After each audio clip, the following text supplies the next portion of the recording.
судьи. И поехали, друзья. Фейерплей. Самуэль Сактамбеков. И давай. С правого края. Иназума! Амандос здесь отражает. Но момент еще один. Байсал и пенальти!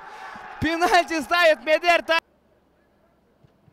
И уверенно, друзья, Иназума! Иназума! И уверенно, друзья, Иназума! Иназума! Харакеттер игіліктүү кесілген пас жана бар бы кимдир бирөө. Камалидин Таш. Направо. Там будет прострел, либо удар поворотами, перекладина спасает. И еще раз Эрназ Алмазбеков. Эрназ бьет. Там направо. Там будет прострел, либо удар поворотами, перекладина спасает. И еще раз Эрназ Алмазбеков. Эрназ бьет. Там...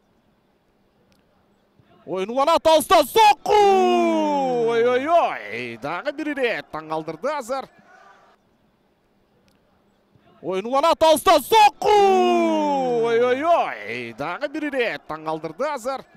Шынға ойлы қорғочын ойынға қоштуы көріп тұралық. Руслан Адыл дарбазачтың жақын бұрчын әлі. Айландырып тепті. Қоп кемесе азар бұл чечкінде соққын ұзатады. Адылдың чечкінде қадамдары. Екінші 45 минуттықты қайра башынан баштағанға сөстірді. Самуэль ұзатылған соққы жана сейф! Улантыш керек, мүмкіншілік жаралуда.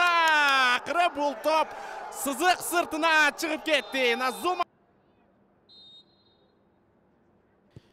Ну что, друзья, у нас начинается второй тайм. Тапқан. Эми бұл стандартты қалды көрелі. Ал эми Амандос болсо, екі ойыншыны ғана дуалға қойғанды кечекте түс. Сэм бежит, Сэм здесь и забивать надо. Ну как же так? Подбор Эрназ Алмазбеков. Неудачная вротка получилась. И вот он удар по воротам. Не точно. Ну как же. Эрназ падает на газон. Каптуралы Маликов. Сол бұтуменен тапты. Гүлжігет топтың бағытын тапты. Бирок Амирлан Маликов тақтықтай жал. Получилось. Эрназ Алмазбеков. Эрназ. Эрназ! Не добавила Касымбек Тачиев. Таптаза 90 минут тұрматы телегөрүчілер. Есеп 1-1. Шерли Пайзиев. Пайзиев! Кеттан да месе Самуэль Гүлжігет менен бірге бір чығысу. Ой-ой-ой, Гүлжігет. Нет, не считается, по-моему.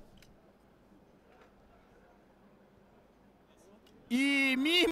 Жаңырды, Эсен Ақонов жазғырып өтті. Жиганы бұл жолы. Есеп. Только свисток прозвучал. Удар и гол. Идем дальше. Теперь до промаха. Алдыға. Бұл жұптан кемесе жеңіч отарып шығат болды кен. Қуаттылыққа. И забивает Иназума, победители этой серии. 2 балла в первом матче 4-го сезона кыргызской медийной футбольной.